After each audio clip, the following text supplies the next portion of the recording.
yeah, my clients tend to have skin issues because I'm the healthy skin coach, and Yeah. a lot of my clients are young teens with severe psoriasis or severe acne, and they write to me that they're suicidal because their skin is, you know, everything, and they can't go on life, and it's really sad to see. And then when I hear about their diet, it's just the most inflammatory foods you can think of, and I'm Yeah. always motivated to help them What change is up their diet. striking is how little training most physicians receive in terms of the connection between the food we eat, how we run the chemistry of life in our cells, uh, how inflamed I am at a cellular level or not. There are more young medical students that are much more curious about diet and biochemistry and immune cell function. And so we're finally now raising a crop of young medical students that are much more excited about diet and health behaviors. I'd say most of the functional medicine docs got into functional medicine through a path that's somewhat like mine, that we had some health challenge, either ourselves or a family member, that the conventional medicine did not resolve.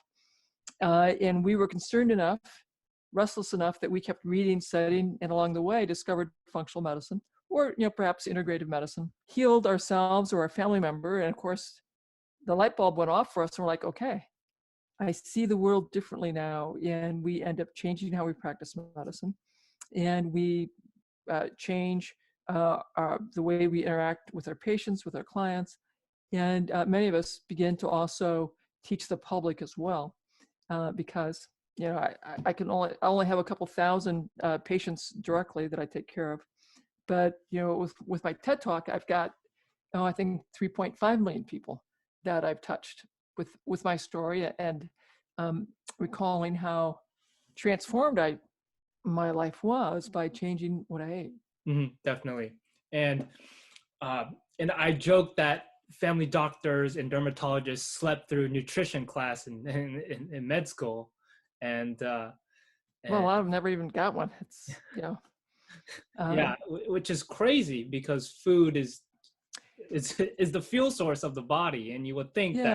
that people would connect food with as the ultimate medicine for your body, but Well, my daughter's taking chemistry in college, and she has heard me talk about food as medicine for a long time. She goes, Mom, this just makes so much sense as you study chemistry, that of course food is medicine, because we use the food we eat to run the chemistry of life. And I'm like, yes. So I'm having so much fun talking to my daughter about chemistry and chemical processes and how that impacts our health. And of course, how the root of all our chemistry is the food that we eat or fail to eat. Yeah. And every one of my videos and podcasts, I always say food is the ultimate medicine. I can't stress that enough to people. Yes, food is our ultimate medicine, or it is our slowest form of poison. Now, in my case, if I accidentally was exposed to gluten, the protein in wheat, rye, barley, many ancient grains, or casein, the protein in dairy, or eggs, my face pain would turn up. About 6 to 24 hours, I'd start getting abnormal sensation across my temple and cheek area. And then it's followed with electrical jolts of very intense, unpleasant pain. If I do nothing further, within another 24 hours, will become so severe that it's difficult to walk, talk, or function. Wow. So now, and I'd suffered with that for 27 years before I pieced together how to create the WAHLS diet. Now, interestingly enough, I view my face pain as this tremendous gift, because if my sensation of my face begins to deteriorate and I begin to have this face pain, I sit back, check in with my family, like, okay, what were the environmental exposures? What do we think the trigger was? Where could I have gotten the contaminated food? Did I have too much stress? What's going on? And what could I improve on? So that's allowed me to steadily, over time, do a better and better job of self-care. And it also has made it quite possible for me to look at food that's quite delicious. And I know it has gluten, dairy, or eggs, I'm like, it's just not worth the amount of pain that I would endure if I had that delicious food. Yep. And I have that same mentality. Okay, if I eat that in 3 or 4 days, I'll have eczema. And since skin renews itself once a month, it'll take me a month or longer to heal. So it's just not worth it for my It's body. not worth it. Yeah, yeah.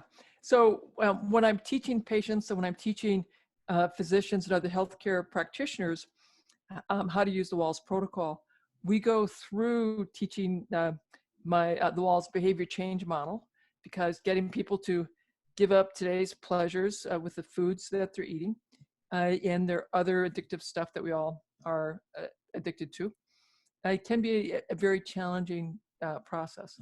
But one of the steps I have in there is teaching people about biosensors, that most of us have them. And if you're lucky, you have a pain biosensor, because that's harder to ignore, or you have something you can see, like your skin, or it affects your eyes and it changes how you see. When that begins to not work well, then I want people to sit back and reflect on what might have the trigger been. What might have precipitated this flare of my biosensor? Or have I sort of slacked off on my self-care in some way that I could really improve on?